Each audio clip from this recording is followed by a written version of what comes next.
Dalam 24 jam terakhir, sebanyak 40 kota besar dan kecil di Ukraina dihantam oleh rudal Rusia.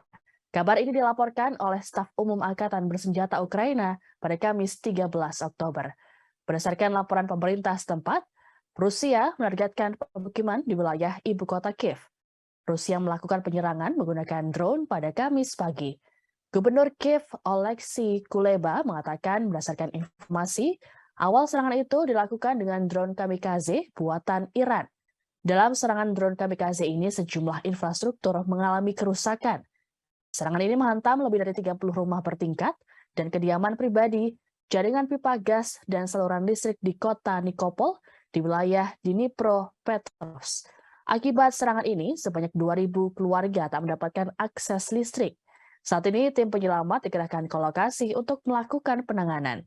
Sebuah pusat pembuatan kapal dan pelabuhan di Sungai Bug Selatan di lepas Laut Hitam, Mykolaiv, juga mengalami pemboman berat dari Rusia selama perang.